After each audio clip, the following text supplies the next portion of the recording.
turn it up. What up, what up? Yeah. Grab your chair, put up a seat, yeah. Welcome to the Atheist Round Table. We just the dudes that you knew for poking holes in all these fables. Yeah. See, we're just some atheists that got questions like, why does God kill babies with cancer? Hopefully, you can bring some answers. We'll sit back and take notes. Go ahead. Welcome to the Atheist Round Table. Welcome to the Atheist Round Table.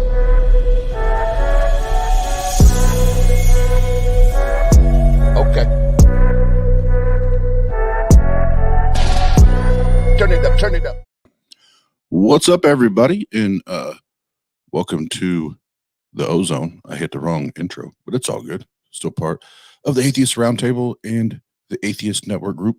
The Tang Tang. Do the Tang Tang. Now I feel like Tighten Your Anus needs to create a dance called the Tang Tang. Just throwing that out there. But no, I was doing some studying today and doing a little researching, and I stumbled upon this video from Genetically Modified Skeptic, and I thought it was pretty interesting to say the least, and we're going to dig into that. And the name of his video was 4 Lies That Muslims say about ex-Muslims, and having a at least a talking or a discussion relationship with a couple ex-Muslims when going through this, I was like, oh man, okay. So when I've brought this to current Muslims and they bat it down and they make certain accusations or certain assumptions, now I'm learning that this is the kind of the status quo on how ex-Muslims are treated, or those that are walking away. So it's I think it's very telling once you start to kind of see it from a more broad standpoint. And thank you, Titan. That's awesome. And I have put the link to Genetically Modified Skeptic's page in the description. So if you aren't hip, you need to go get hip, because dude's a monster. He's a beast in the game, and you need to go follow his content. And one of my favorite ones that he's put out is, I can't remember the exact title of the episode of the show, but it was about the programming that, like, on a Sunday morning, you walk in the church and they start with, this type of music. Then they go into this type of music and they draw you in, and that just conditioning the brain and the thoughts, I thought was incredible, because that's, that type of atmosphere, so to speak, is what I grew up with. But we won't get onto that, because we all know I can talk about Christianity for days. But this one is about Islam and how they treat their counterfeits. I got called a counterfeit today. So how does Islam treat their counterfeits, and what do they say about them? How do they maybe attempt to manipulate or gaslight or minimize their experience, and what are the requirements of, if you are going to be an apostate? How do you make sure that if you're going to apostate, you apostate well? And once we get in this video, you'll see what I mean by that. It's kind of a little bit ludicrous, if I can be honest. But let's hit the chat real quick and make sure we say what's up to everybody, and then we'll get it in. Jerry, thanks for hanging out. Sigma, good to see you. And we can never do this too much, either Tang or the Atheist Roundtable or anything under this network. Tighten your anus. And big shout out to Titan and Grumps and Math Pig. We're getting our We are getting our Discord server set up, and I'm excited because we got some cool ideas for that will be coming shortly. But no, thanks, Titan. Definitely appreciate that. Tobin, what up? What up? What up? What up? Big Bird in the house, and Big Bird. I like to troll Big Bird and act like I'm a Christian. Oh, Sean Alexander, the motherfucking dude, is in the house. And Doorknob Head, what's up? What's up? Glad to see everybody here. I know this is a late one, 1 o'clock a.m. But like I said, I was doing. I spent quite a bit of time today just researching, kind of digging in, and when I stumbled on this video, I was like, I can't, I can't wait.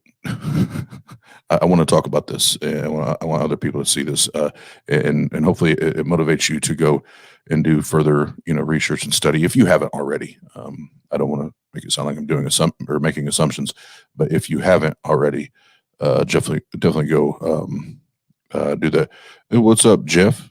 Jeff. Yep, this is a special late show, and we're gonna dig into what the fuck Muslims say about ex-Muslims, and it really is once you start talking to ex-Muslims that you get to meet, it's a pretty consistent story, on what you hear from them, and then once you start digging in to other people's stories, whether it's on YouTube or you Google it, there's a lot of consistency in that. So, without further ado, again, one last time, this is from Genetically Modified Skeptic. His channel, the link is in the description. Go check my dude out. He's a goddamn beast. Go do that. But yeah, let's get into the video.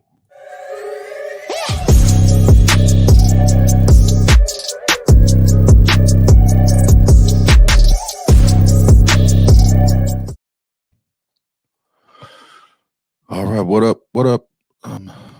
God equals the square root of -1. Good to have you. Good to have you. And all right, let's go ahead and let's not waste any more time. Let's do the damn thing. I should probably unmute it. Situation even among other apostates. They do share many experiences with ex-Christians like myself, but they also face challenges unique to coming out of Islam specifically. There are certain myths and lies propagated about ex-Muslims which they face constantly, and those deserve to be refuted. Here we'll take on 4 of those lies, and with each, I'll bring in a different ex-Muslim activist to share their perspective on it. They just haven't studied ex-scholar or passage. If you're any type of apostate, you may have heard some variation of this. As an ex-Christian, I hear this all the time. However, even being an activist, I can't say that this is thrown at me as often as it's thrown at many of my ex-Muslim friends. Anyone that understands Islam fully, they will find it. Never will you leave Islam. Never. Wallahi billahi, no way. I tend. All right, so already, boom, already. If you really understand, you will never leave. You'll never go astray, as they said in the old Christian church. Everybody in the side chat, when you hear that, what pops up in your head? I'll wait to share my thoughts. But as soon as I hear that, it's like, oh boy. As soon as they start throwing out that if you really understand, you would never leave.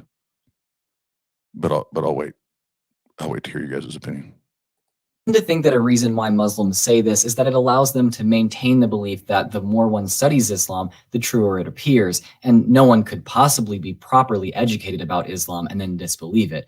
After all, if one can study Islam thoroughly and then disbelieve it, well, that might mean that Islam isn't true. It comes off to me as a defensive move motivated by fear. The reality is, though, that one, plenty of highly educated Muslims leave Islam, often motivated by what their high level of education tells them about it. And two, there are plenty of good reasons to leave Islam that aren't complicated or difficult to understand. As an atheist myself, I don't believe in Islam simply because I don't think it satisfied the burden of proof for its claim that there is an omnipotent, omniscient, omnibenevolent God in existence. A lot of ex-Muslim atheists disbelieve for that same reason as well. Other common, simple reasons for disbelieving Islam include it conflicts with science in positing that all of humanity came from two people, Adam and Eve. There's no proof of its supposed miracles. Muhammad apparently split the moon in half, but there's no evidence that that ever happened. Islam claims to have a perfect system of morality under which everyone thrives, but the Quran endorses a man beating his wife for disobeying him. Muhammad was supposedly the perfect moral role model, but he consummated his marriage to a 9-year-old child. It doesn't take much to understand why all of those things are a problem for a supposedly perfect religion.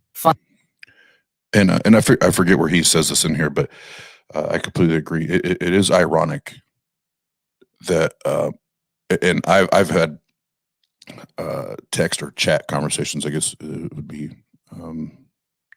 the better description, like Facebook religious group chats with Muslims, and anytime somebody walks away, they belittle them like they weren't intelligent enough to understand. They weren't smart enough to understand, so they just didn't grasp it, right? And they should just buy into it for the hell of it, or I'm sorry, they just walk away for the hell of it. Well, no, that they've done their due diligence, and what's ironic, what I was trying to get to is, in order to walk away, you have to, and Drew does hit on this here in a minute. So to walk away, and maybe you're respected as an apostate, is you have to have like a PhD in every religion, every doctrine, every theology. If not, you're discredited, and you weren't educated enough, you didn't know enough. But guess what? They will take anybody. They will take anybody as a convert into the religion with no qualifiers. There's no minimums. There's no, hey, let's check your resume. Can I get your religious resume? Can I get that? No, hell no. They don't do that. But don't you dare try to leave. Don't you dare try to leave. Then you need to be a PhD in every religion under the sun. Finally, I'll have Imtiaz Shams weigh in on this, but before I do, let me remind you that many Muslims demand that all ex-Muslims have an extremely high level of education before leaving Islam, but require basically no education of new converts. All they have to do is say they believe it, say the Shahada. Something that I really hate is this idea that you have to have like a PhD and a certificate from Azhar University at Egypt to be an ex-Muslim. It's so common, and it's ridiculous, because often what I'll say back to them is, okay, cool, let's talk about Mormonism. What do you know about Mormonism? And mostly Muslims have no clue about Mormonism, Joseph Smith, Book of Mormon, but yet they don't believe in Mormonism. So I always say, well, why are you not a Mormon? And if they have any arguments, I say, well, no, you don't have a PhD in Mormonism. So it's like people don't understand, it doesn't click in their head that leaving Islam doesn't require an in-depth knowledge base of Islam. That said, a lot of ex-Muslims that leave actually do know a lot about Islam. In fact, often when you speak to them, they've done more research about it than a lot of Muslims who practice. You've got Muslims who kind of like were born into it, so they kind of, practice here and there, they do the rituals. They don't know much about it. They don't even speak Arabic a lot of the times. While ex-Muslims, a lot of times, because it's something that's so big that you're leaving, you end up digging deep. So in my case, for example, I grew up in an extremely religious environment. I was, going to mosque like all the time.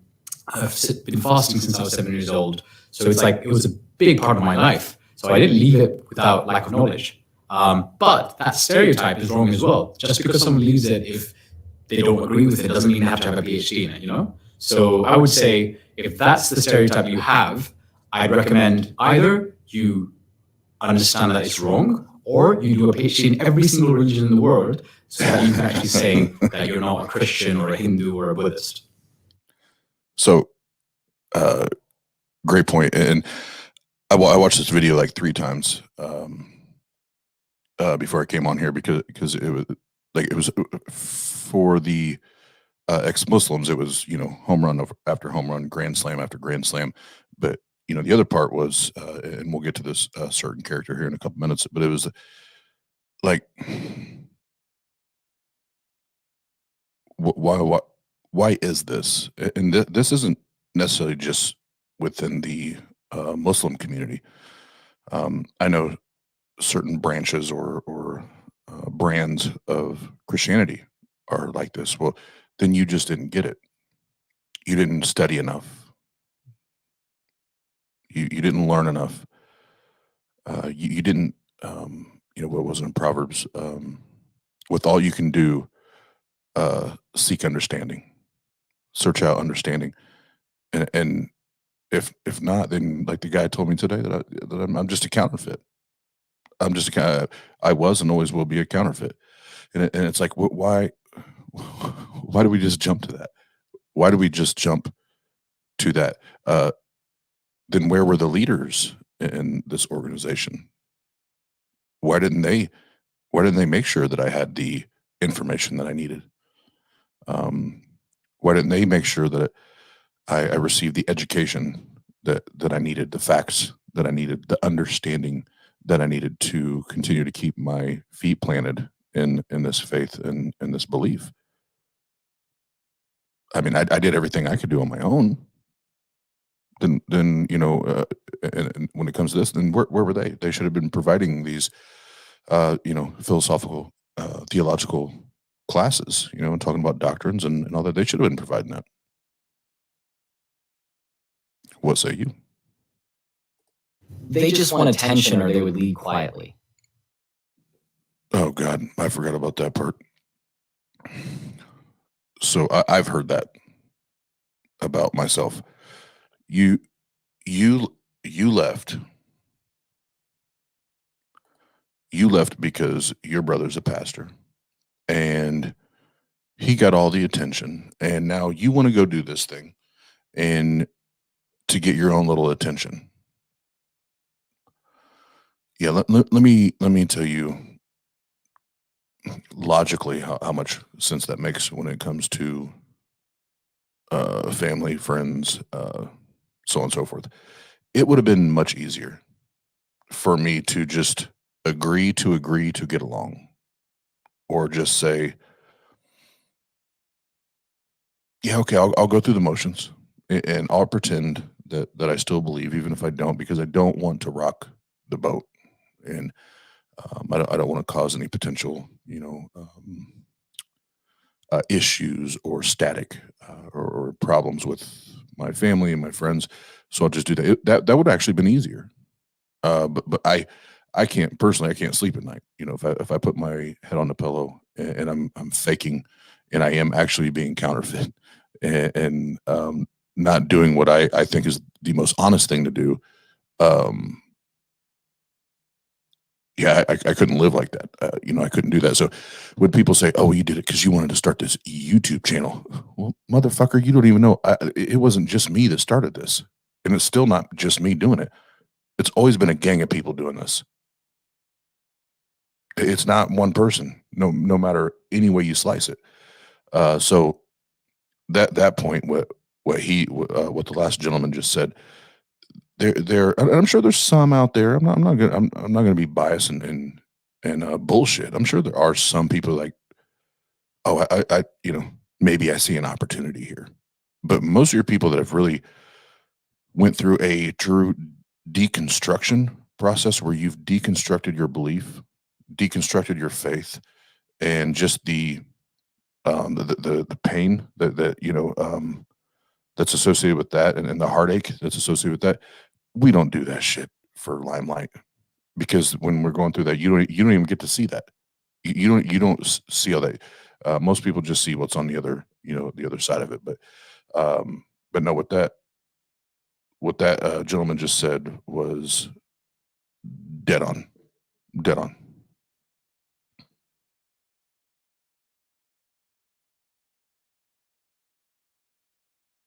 Apparently, true ex-Muslims would never care about speaking against Islam. They would just leave it and never talk about it again. After all, when your entire life is forced to radically change by a shift in your worldview, you've been taught to be paralyzed by the fear of hellfire for disbelieving, and most of your friends and family see people like you as mortal enemies, your first instinct is obviously to get over it and just move on immediately. No, getting positive attention to stroke one's own ego is not the point of speaking out publicly for really any ex-Muslim. People are shunned, made homeless, imprisoned, or even killed for being apostates. There are 13 countries in the world, all Islamic, which punish apostasy by death. It's incredibly easy to see with the slightest bit of empathy that ex-Muslims might have reasons for speaking out, which have nothing to do with them being praised. Many in that community want nothing Let's go back to but that. to be themselves. Any ex-Muslim. People are shunned, made homeless, imprisoned, or even killed for being apostates. There are 13 countries in the world, all Islamic, which punish apostasy by death. 13 countries in the fucking world. All Muslim.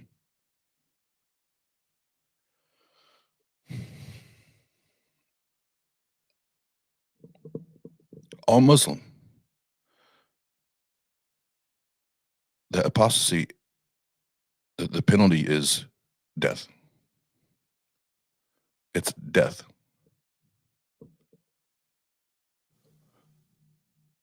Think about that for a minute. 13 countries. Now that says 2013, and maybe those numbers have went up or down, or who knows. But the fact that we're anywhere between 2013 and 2021, and we still got people killing people over a belief, or leaving a belief, or saying they don't believe anymore. Man, get the fuck out of here. Are you kidding me?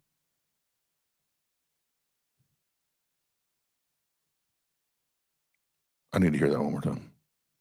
This will be like a 6th time now tonight. Most of your friends and family see people like you as mortal enemies.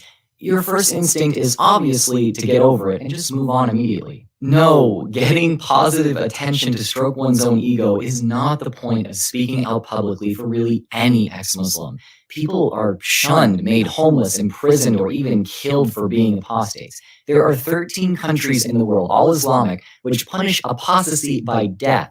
It's incredibly easy to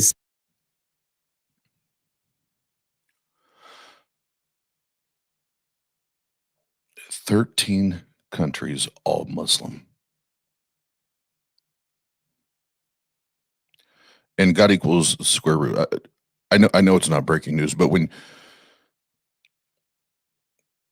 you take, or when we're doing this together, when we take our time and we do this and you repeat it, it's like, and make sure it sinks in. It's like, God damn, 13 countries, whether it's 2013 or 2021.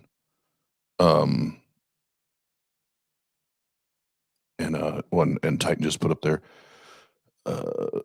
12 by 2013, but many others still consider it a criminal offense. That's a religion of peace, right? And what I hear Muslims say, well, you don't understand that what you're talking about is just the Western view or understanding, because of mainstream media and the Western news. I mean, I don't know about you guys, but I just follow the evidence. I follow the numbers. At the end of the day, I'm a business guy, and I just look at data. I look at data, and I know what data says. And when we start pulling up numbers, it is what it is, and there's really no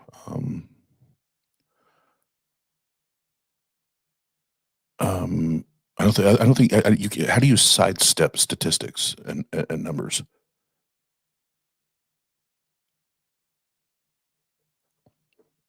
Maybe you can. I again, as a business guy, that I love numbers and trends and statistics.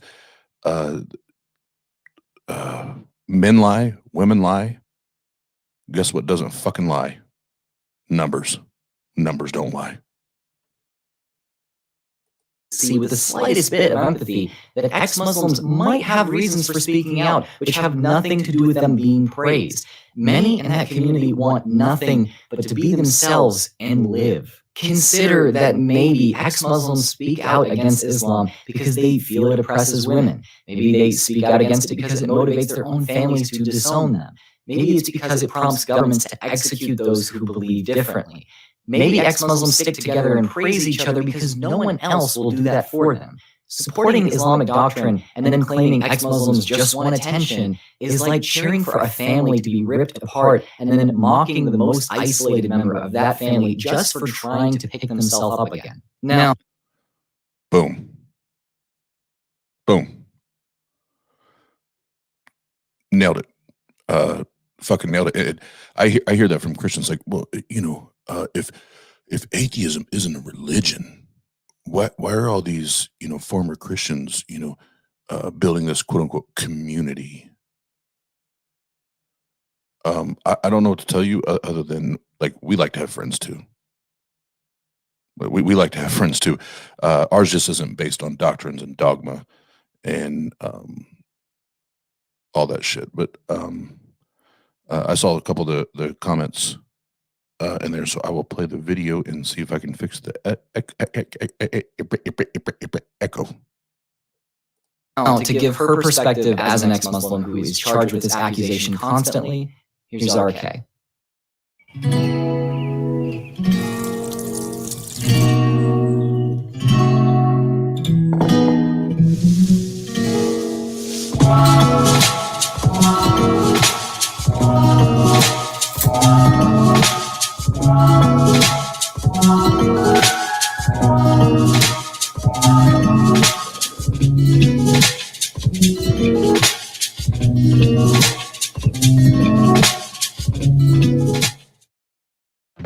We made the Weber Smoke Fire Wood Pellet Grill with a range of heat that smokes and sears, so you can ignite discovery right in your own backyard. The Weber Smoke Fire Pellet Grill. Discover what's possible. What kind of attention are we talking about? Most of it has always been. All right, is the echo better? I think that's my first day on the job, guys. So everybody chill the fuck out. But is it better? I downloaded a new app for my YouTube analytics, and I think that had something to do. I think it was trying to play in the background when I was playing it. Is it better?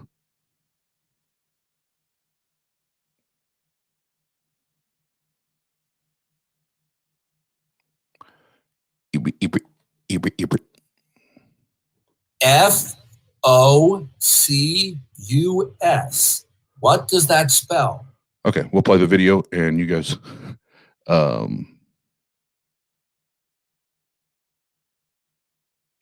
Yeah, usually I'm trying to fix it. Usually I have the ad blocker. I just downloaded this new app for my analytics. I'm trying to get a little more focused on that, and it took that away. So I'm trying to figure out how to have both of them functioning at the same time. So we'll fix that. But we'll play the video. You guys let me know how it sounds. Been a negative and a backlash. I think more often we have a lot to lose than we have gained with that attention. A lot of times our families are the ones to shun us away. Our friends don't talk to us.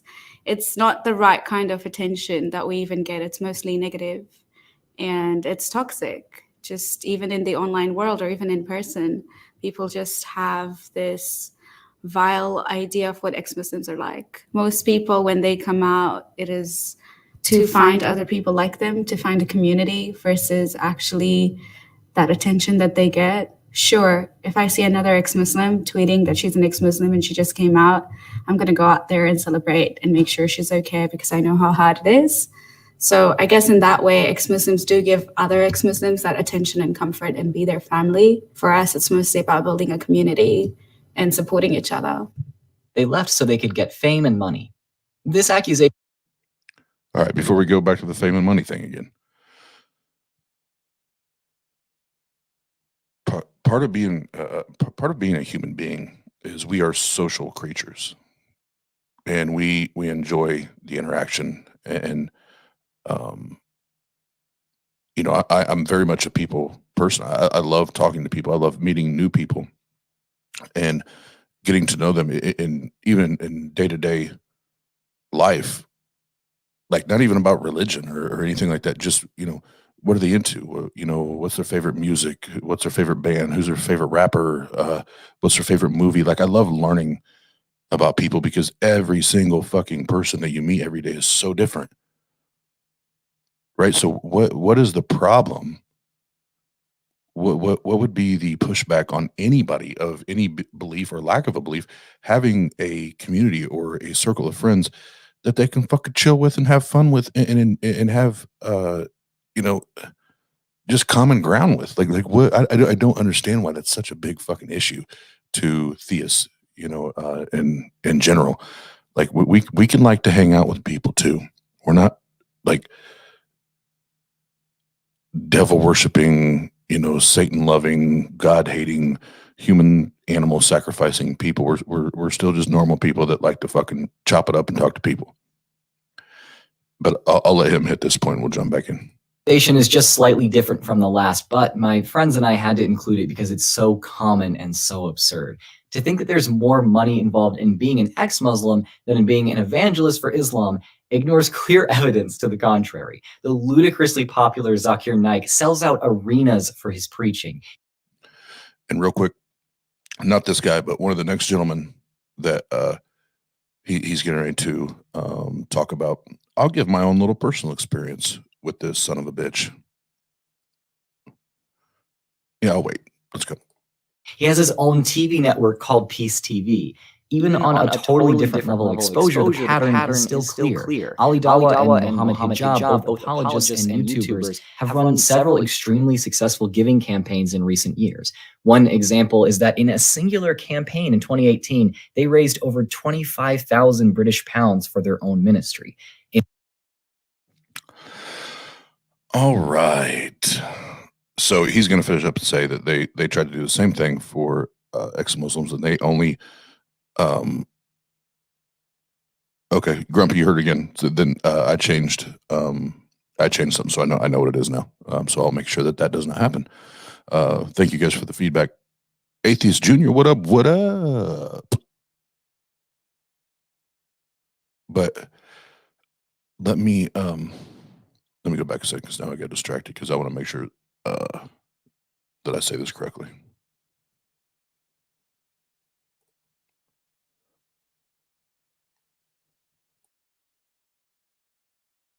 Zakir Naik sells out arenas for his preaching. He has his own TV network called Peace TV. Even on a totally different level of exposure, the pattern is still clear. Ali Dawah and Muhammad Hijab, both apologists and YouTubers, have run several extremely successful giving campaigns in recent years. One example is that in a singular campaign in 2018, they raised over 25,000 British pounds for their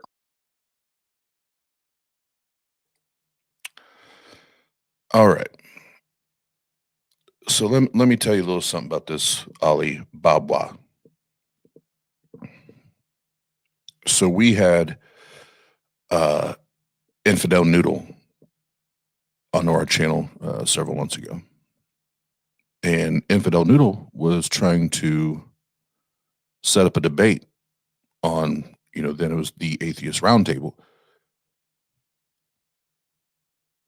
And first of all, even before we had a three-way email exchange, I'd already seen and heard, but also seen some of the things that he and his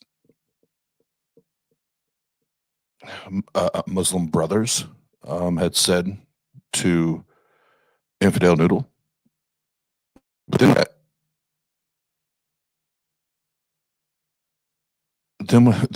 then when I was involved in the email thread to attempt to set up this debate, the way that this, I'm not even going to say man, the way that this asshole communicated to this young lady and the way he treated her, I got to a point where it was No,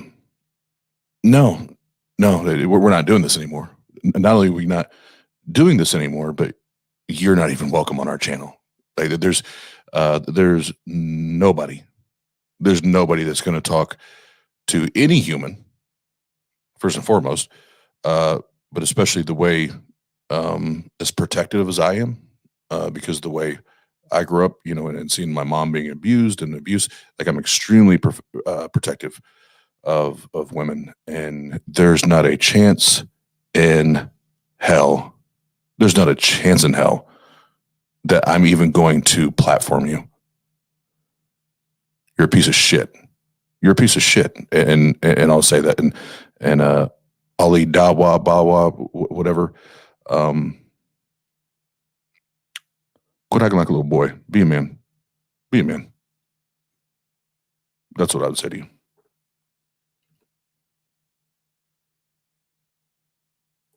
Own ministry. In the same year, my activist friends and I, including many ex-Muslims, raised money for ex-Muslims in North America, and we raised $5,000. Also, if I'm not mistaken, didn't both Ali Dawa and Mohammed Hijab just make multiple videos a couple months ago about a family using Islam to make money? We are absolutely sure that he apostated from the religion of Islam at least one time. At the same time, of course, he's profiting. So hold on.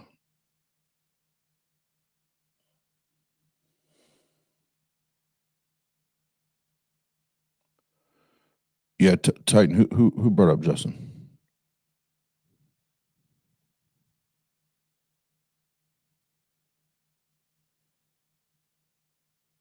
Oh, something from nothing. I get what you're saying. Okay. Yeah, I don't think that was intended to be negative, but I understand what Titan is saying. And for the record, what I'm saying here right now is has nothing to do with. But you know what? I'll be. Let's just keep it all real. It has nothing to do with Justin and him personally. Period. Justin's still my friend. But everything that's been going on, like right here, I have a pile of Bibles. A pile of Bibles, and I have two of my new purchases here in the last few weeks, and it is my Qurans, and I'm reading. Why? Because I want to know. I want to research and study. So was Justin, his conversion, a motivator and inspiration to learn more? Absolutely. But we're not going to go beyond that. And unless he's here to defend himself. But yeah, Sean Alexandre, yeah, Ali Balawala, he's an asshole. He's an asshole. From Islam and from Muslims. Yes, he's profiting from Islam, and he's profiting from Muslims doing ruqya services, £300, £400. Crook! Wallah, you're a crook. Meanwhile, the only person I can think of who probably makes a pretty significant amount of money off of speaking up as an ex-Muslim is Ayan Hirsi.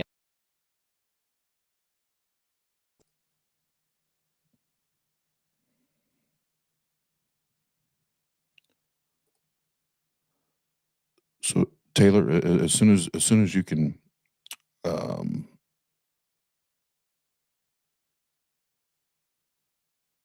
point out insult privileges, I did nothing I said was an insult. You can listen to anything that concerning women and apostates that comes out of Ali Bawa's mouth, and he's an asshole. I called it for what it is. Yeah, Lee, but that comes at the cost of her being able to live any sort of normal life. She constantly receives death threats and can't travel anywhere without bodyguards. I highly doubt any amount of money could make that worth it for her. She probably just speaks up for other reasons. As for lesser-known activists, there's basically no money involved. I know this because my platform and income when speaking against Islam online is a good deal larger than most ex-Muslims. And guess what? It's really not that great. I make YouTube videos full time, and if I only made videos about Islam, my channel would probably either get fully demonetized, I'd make nothing, or I wouldn't be able to make enough to even consider this a job. My point in all of this is not to accuse. And yes, to what Drew just said, then there wouldn't be a job involved. But I saw Grumps gave an answer there, but then what happened to TART? So 02, Tang is all that happens.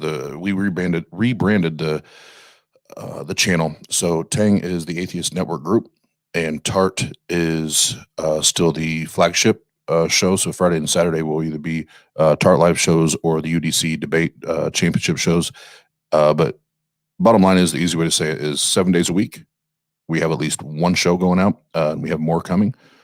So we're building a network of content, and that's kind of the purpose behind the rebranding. Hope that helps. Accuse any of the people I mentioned of unethically profiteering off of Islam or their ministries, or to paint ex-Muslims as morally superior. All I mean to demonstrate is that much of the time, money and recognition is not easily found in speaking against Islam, and that it might actually be more easily found in speaking for it. To give her perspective on this, here's Marwa, aka Mimsy Vids.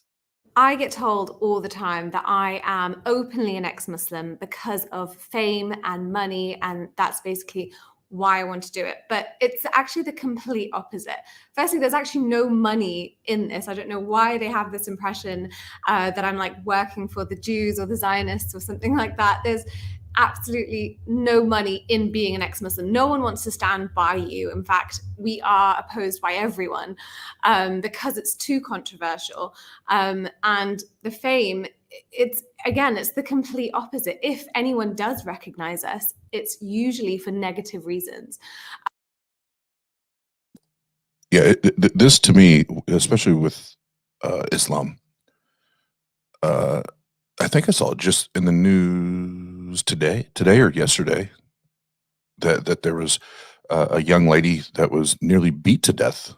No, she was killed. She was killed by her own brother because she no longer, quote unquote, believed.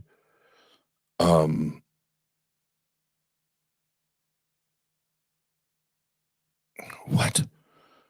And you think these people are? Hold on, let me get on the big screen. You think these people are putting their fucking lives on the line just to get a little bit of fame, to get a little attention? Like, do you understand how idiotic you sound when you say those things?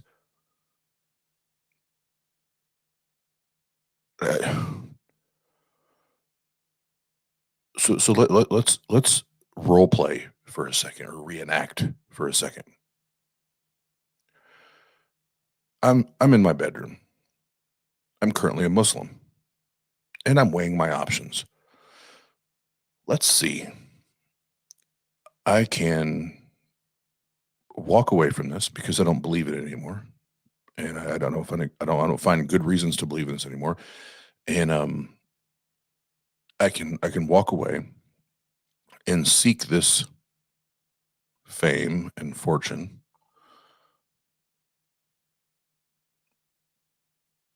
but when we weigh the pros and the cons would be I die. I fucking die. I'm gone. Life is over. And at the very least, I just get the shit beat out of me and I get punished.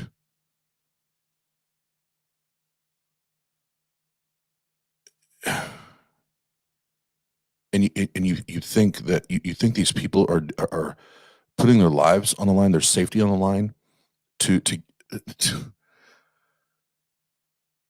just a little rub on fame, or a little rub on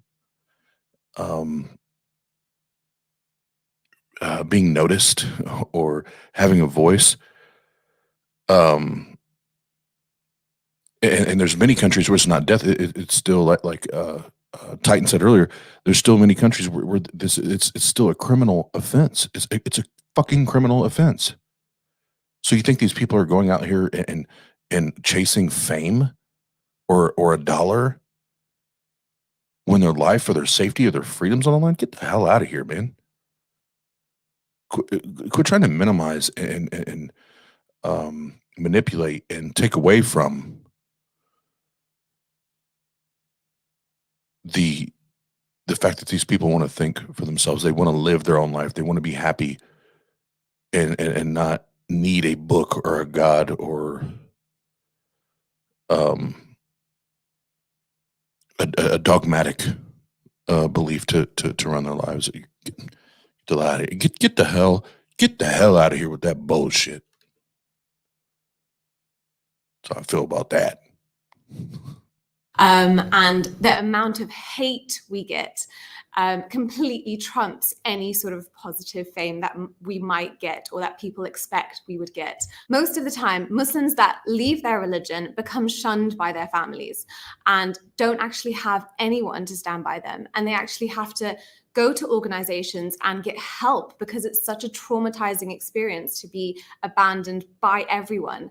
So to say that I'm doing it for fame or money or power or anything positive in that way, it's always the complete opposite of what an ex-Muslim actually experiences. They leave to gain acceptance from white or Western people. Oh, just hold up for a second. Just hold up. Chicky Wiki. I want to pull this up. The Islam your friend Justin believes in is a modern liberal, very rare interpretation that doesn't represent Islam properly. I think you should know that. I think I know what you mean when you say that, but if you can be a little more specific, maybe I can ensure that we're on the same page. Please and thank you.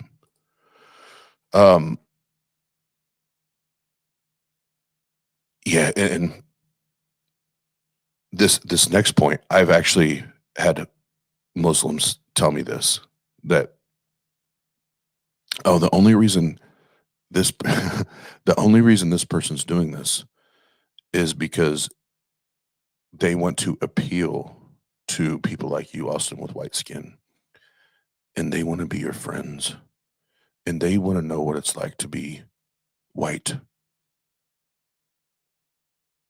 as much as they can, as close as they can get to being white and feeling like they're white. They want that acceptance. What? I don't even know what the fuck it feels like. Like, white is not a feeling. I can't control the fucking pigmentation of my skin. What in the goddamn hell are you talking about? I mean, no. If you want to talk about culture and society and all that, okay, now we can have a conversation because I can very obviously observe and understand that.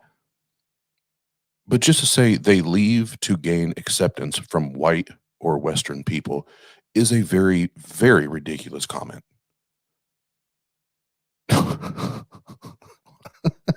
What? All right, before we hit the video again.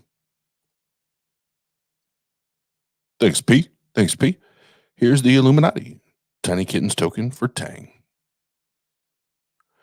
Not to be mistaken with Wu Tang. But if you can, if you so desire. But yeah, super chats are activated. If you guys want, we can do a little Q&A at the end. I don't mind. Yeah. Oh, Randolph, I agree. Playing the race card. Yep. Totally agree. Let's do the damn thing. This takes a complex issue having nothing to do with race and oversimplifies it into an issue that's only about race. Having come out of my family's fundamentalist Christianity, I've seen how difficult it is for some people to accept that their loved ones have made a calm, rational decision on leaving religion rather than a frantic, emotional one. However hard it is, though, there's no excuse for hearing someone's reasons for leaving religion, refusing to believe them, and then completely fabricating different reasons why you think they left. If someone tells you about the scientific, moral, or philosophical reasons they left Islam, and you then posit that they just left to please white people, or anyone else really, you're not listening. If someone leaves or joins a religion just because of some kind of racial pressure, that is a problem. That person has probably been unethically coerced. If you agree, realize that coercion can go either way. People who shouldn't leave Islam to please or fit in with another race. Likewise, though, no one should ever be pressured to be Muslim to please or fit in with their own. Waleed from the channel Vidu Vids asked to speak on this subject, and I think his input is vital to this conversation. One of the main criticisms that I receive personally is that you only left Islam to please white people. Firstly, that is actually quite a racist statement to make, and it's actually completely incorrect. Thinking for yourself, studying and analyzing the data and information is something which every human being should do, not only with religion, but with any given subject. Why is it that if I come to a different conclusion to you, I am now trying to please the white man, trying to please my white masters? If anything, this is quite a colonial way of thinking. And the people that actually make these kind of statements are themselves in a colonial mindset, that they still view the white man, the white people, white countries as their masters, and they can't agree with them. Firstly, white people are Muslims, are Christians, are atheists. White people disagree on many different issues. White people don't have one way of thinking. Secondly, people from brown or black backgrounds can also disagree and come to their own conclusions. Thinking for yourself is not a white thing, it's not a European thing. Thinking for yourself is something. Goddamn preach, preacher. Preach, preacher.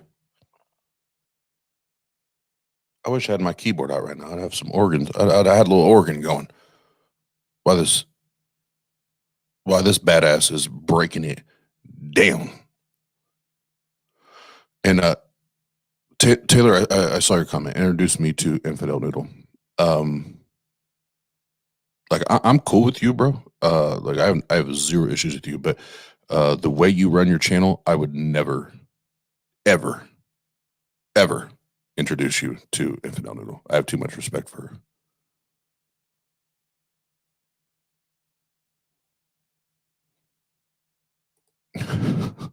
$1.99 off topic. Is Confederate flag racist? I'll let you guys talk about that in the chat because that's not the topic right now.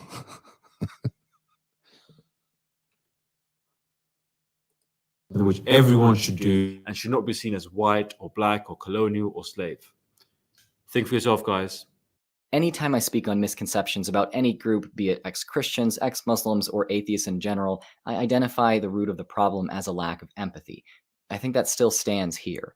Whatever your motivation, whether you want to support ex-Muslims, simply understand them, or even lead them back to Islam, the only way forward for you is to hear them out. If you care about anything more than stroking your ego by mocking them or putting them down, then take this recommendation to heart.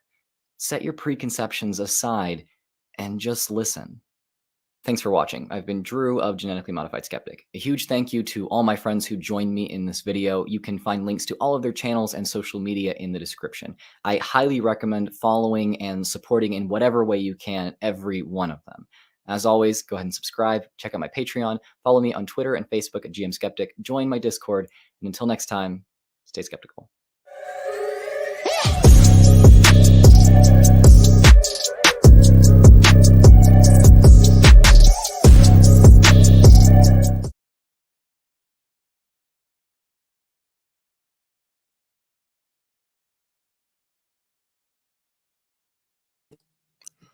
Sorry, the other YouTube was supposed to disappear. It didn't.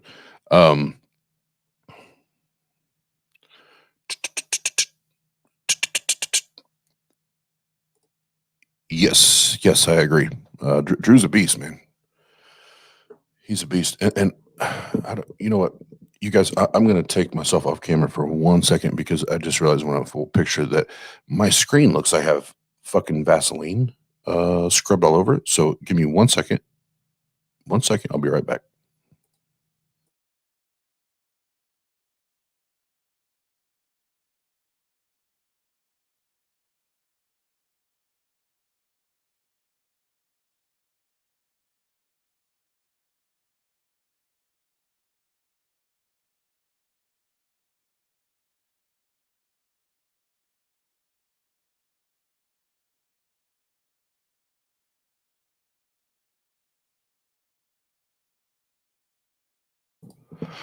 All right. Oh, that looks way better.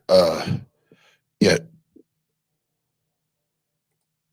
Sean, that's none of your business. But just know we got all cleaned up.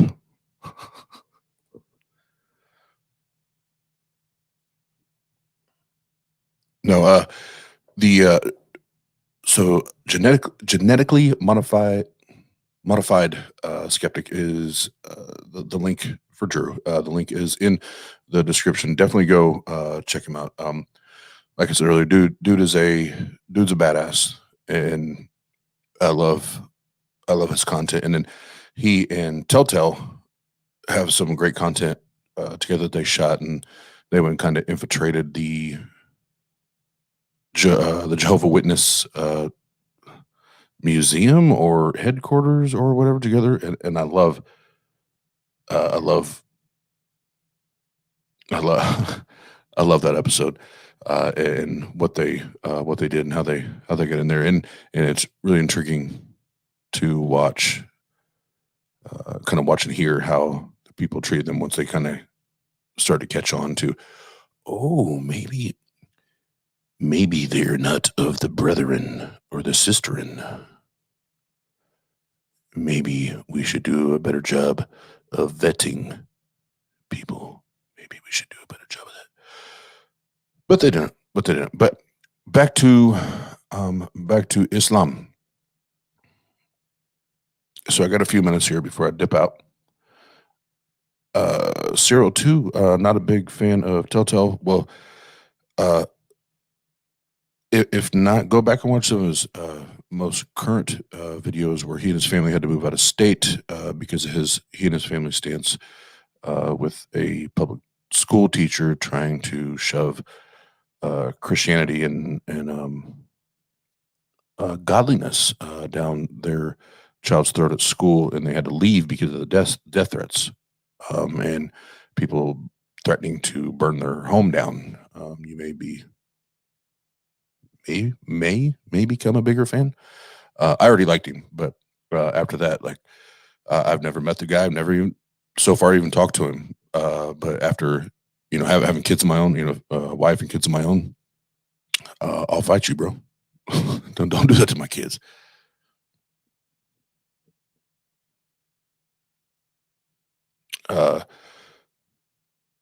Oh yeah, Randolph. Yeah, I'd love to have you on and talk about Islam with me. This was kind of a kind of on the spot thing.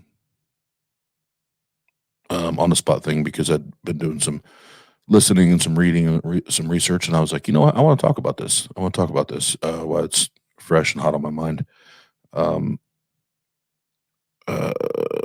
Cyril too, I just disagree with some of his views, and that's cool. There's some people that I think very highly of that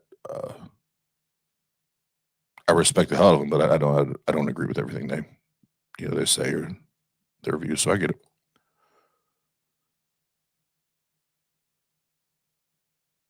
But no, with Islam, the one thing that gets my attention and doing that, and even like I said, I got two of them, but this is the one that has the English and the original Arabic. You can go through and kind of parcel through. Is I guess what I'll give whomever it was that compiled the Christian Bible, at least they, for the most part, waited till the last book of the Bible to start threatening people with hell. I didn't get through the first book without reading about it. I think it was four or five times. And you're already telling me that I'm going to hell because I lack a belief, or I don't see things the way. Again, the Bible guy, at least he waited till the end. He waited till the end. He kept you going till the end. This Allah guy, he was like, no, I'm gonna tell you up front, fuck you. Fuck you. If you don't believe me, you don't believe in me, your ass is mine, bro. Your ass is mine. and I thought that was I thought that was very telling for it being this, and this is my sarcasm, this loving, peaceful, understanding God, but will still say "fuck you," go to hell. Like that doesn't, it doesn't line up. It doesn't like it's in your book, it's in your text. And again, I'm not like I have a small a very small understanding of philosophy. I don't and never have and probably never will pretend or act or try to convince people that I have this deep philosophical understanding. But what I do know is like what we just listened to from Drew, and then I take that and I just take the fucking book, and it says that you're going to hell 4 or 5 times in the first book. You can't tell me it's peaceful and loving, right? Don't tell me that this is the religion of peace. And then everything we just watched from Drew, where we have people that their lives are threatened, their safety is threatened, and then turn around and try to tell me what was it in within the last 48 hours. I think it was in Saudi Arabia. There was a Muslim young lady that got murdered in her own home by her brother because she decided she didn't believe anymore and she didn't want to be a part of the religion anymore. So don't tell me that this is originally the religion of peace. And then we still have 13 countries on the globe that the penalty for being an apostate is death. And the rest of them is still a criminal offense, you know, if it's an Islamic country. So you can't tell me that it's peaceful, because it's not. That's a contradiction. Yeah, it's not what time it is.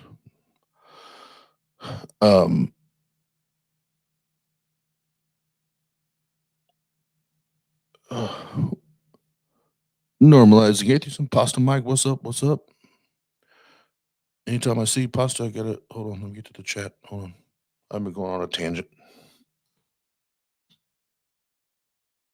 Like I said, I spent a good chunk studying this, studying and reading and listening today, and really absorbing a lot of this, because it's just been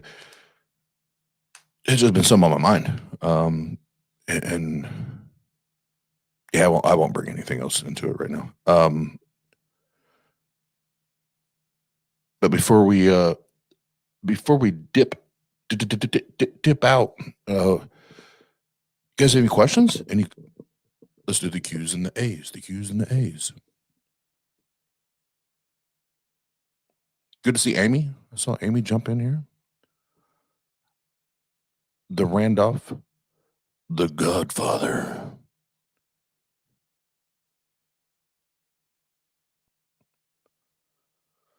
Going on a tangent.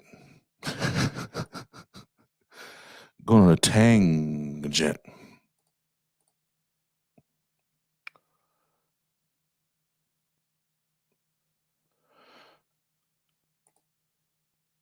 If you saw a ghost, would you believe? What are you asking me? What would I believe? What?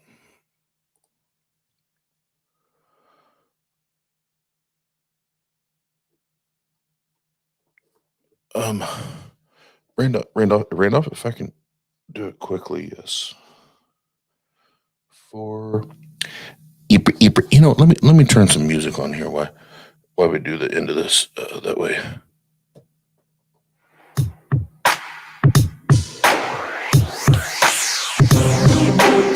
$4.89. Oh look, I almost opened right to it. That must have been the Lord.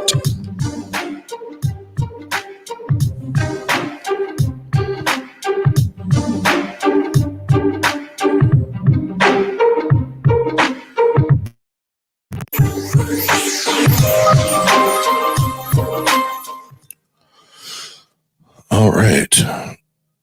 So we have the Quran, chapter 4, verse 89.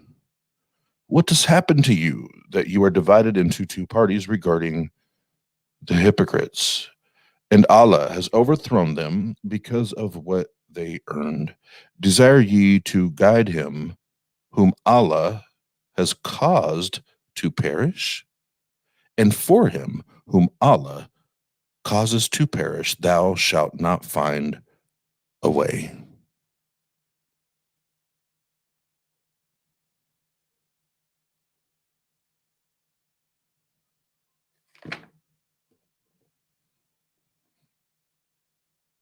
Assalamu alaikum. Is that what I say there? I'm not really sure.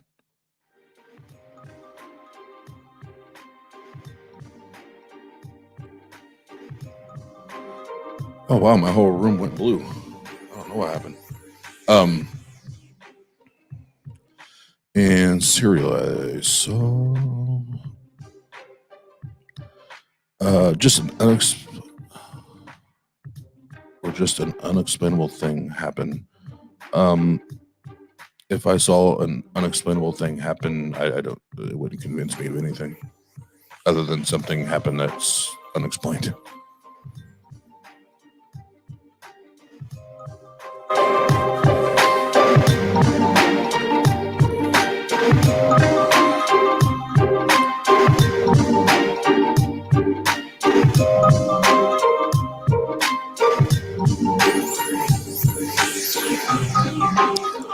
Saying what I get is they wish that you should believe as they have disbelieved, so that you may become all alike.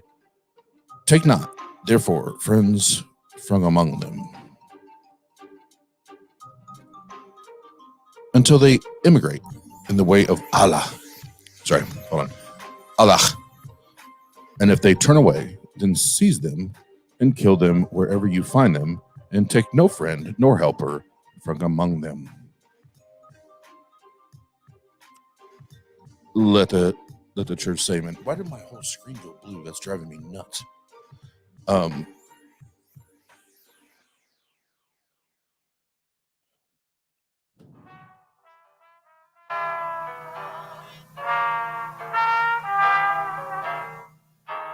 02. I'm not even doing all that tonight.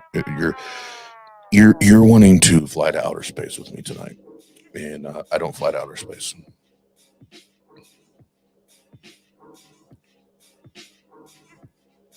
Yeah, if it's unexplainable, that means neither of us are probably going to be able to explain it.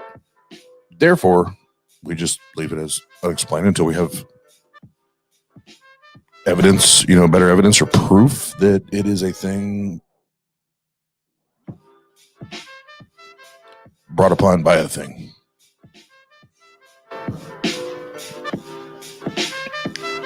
Oh, Randolph, you're good. No need to apologize. All right, but I don't know if you guys can hear the music. I can hear it, but before we wrap, I just want to say one last time. No, 02. It's not about talking.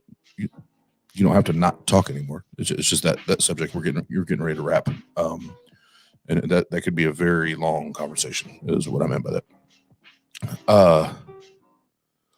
But whether you're Muslim, Christian, Buddhist, Hinduist, Rastafarian, Pastafarian, Aminumian, Titan Uranian, Uranisian, and Uranus.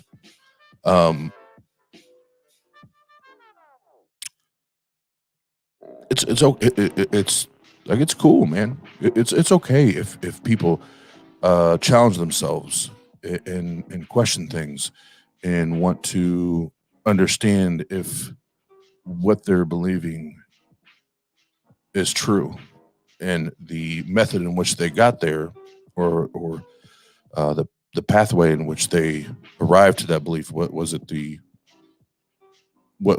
a trustworthy path? Was it a dependable pathway to get there? And it's okay.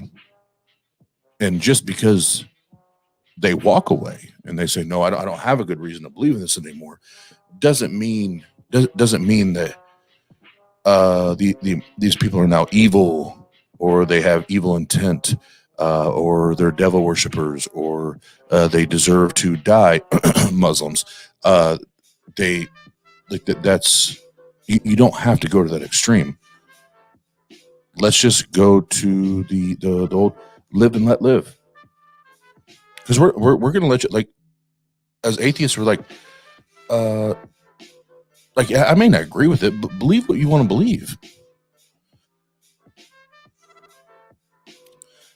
As long as you're not hurting me, you're not hurting my family, not hurting the people I care about, or other humans. I don't care what you believe in.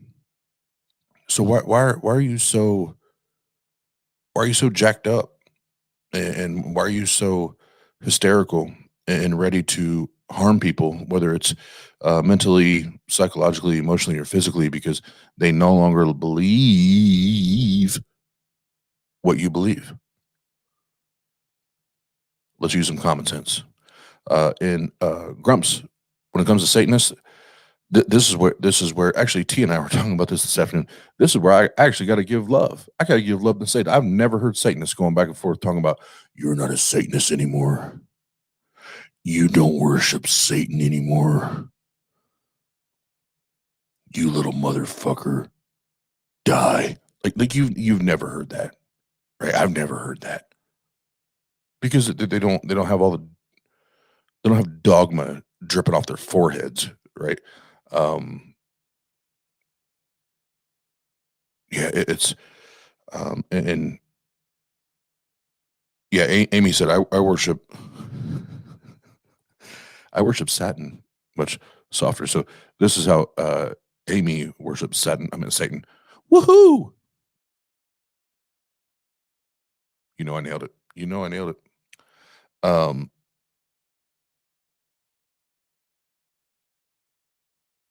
But yeah, it's just it's amazing me how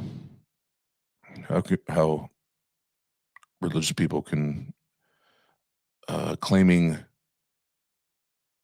to serve gods or deists that are all love, and that's all they know. That's all they know is love. Can be so vindictive and violent to the point that they kill their own fucking sisters.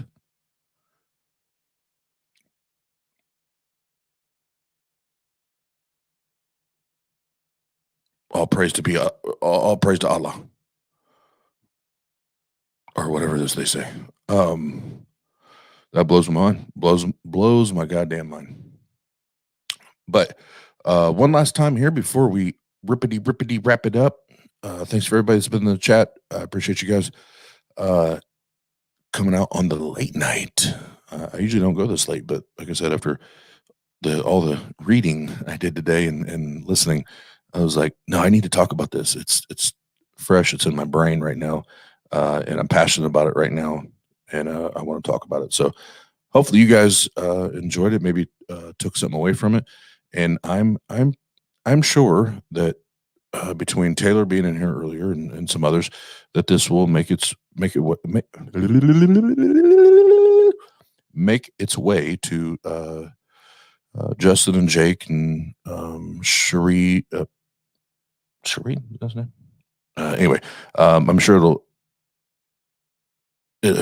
make its way there, and we'll have further conversation. But really, I just wanted to point out the hypocrisy within the religious folks and how they treat the people walking away from their religions. But let's wrap it up, guys. We have tomorrow night. Hold on, real quick.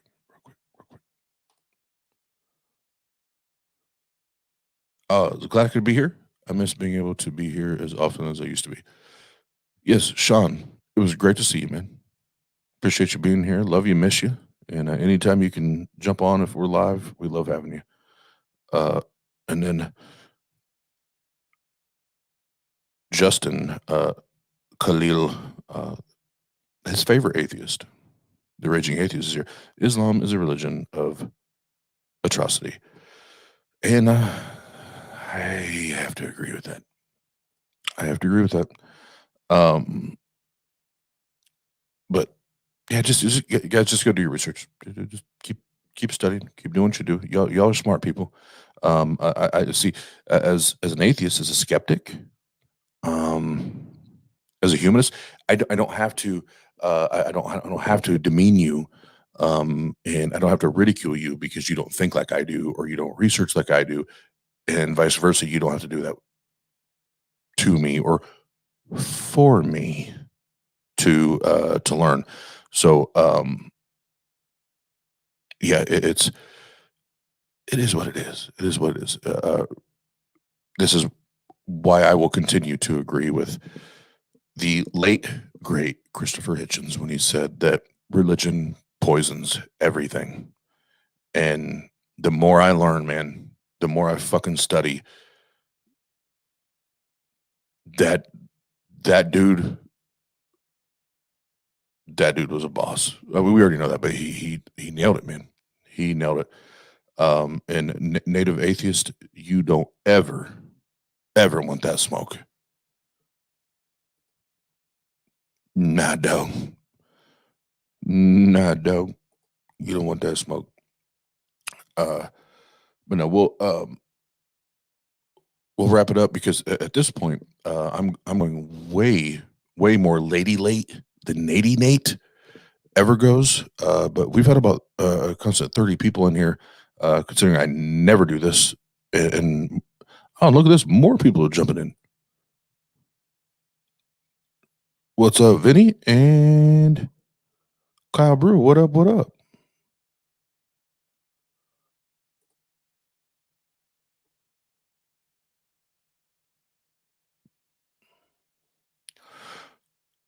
All right, for real. I'm gonna end it now.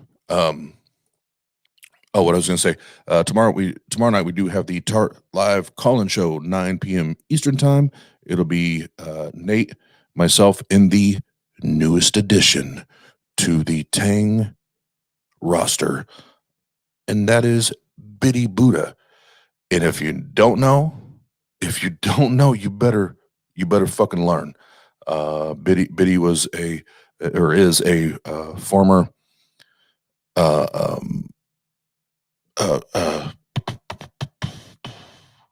Messianic Jew, and she knows the Bible like the back of her hand. She knows that book better than most people I've ever talked to, and I know a lot of people, and I'm not talking about me at all. I know a lot of people know that book like the back of their hand. This chick, like she's got like what is it when you see it and you memorize it, like the whatever it is. Yeah,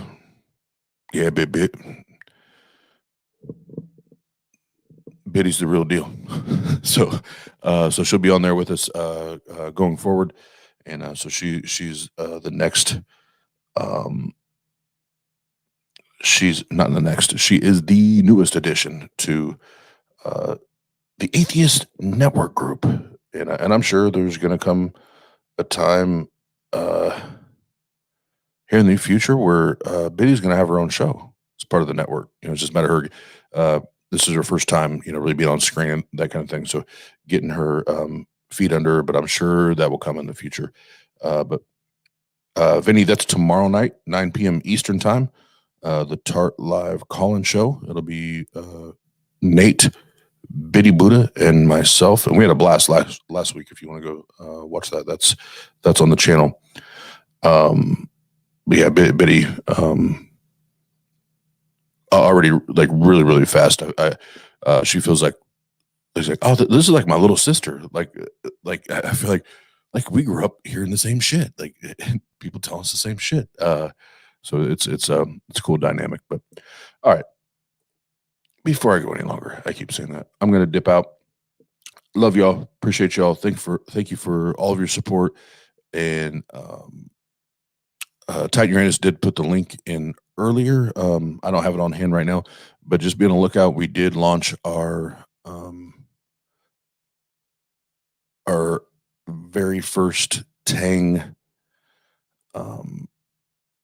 Discord server, and we have tons of things planned on there that I'm really, really excited about with all the hosts to interact with the guests and some other things. So be on the lookout for that. We'll get the links out starting probably tomorrow night.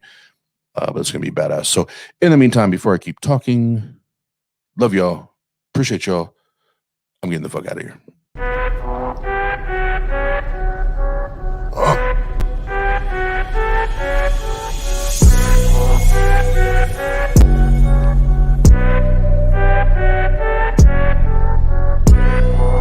Turn it up. What up? Yeah. Grab your chair, put up a seat, yeah. Welcome to the Atheist Round Table. We just the dudes that you knew for poking holes in all these fables. Yeah. See, we're just some atheists that got questions like, why does God kill babies with cancer? Hopefully, you can bring some answers. We'll sit back and take notes. Go ahead. Welcome to the Atheist Round Table. Welcome to the Atheist Round Table.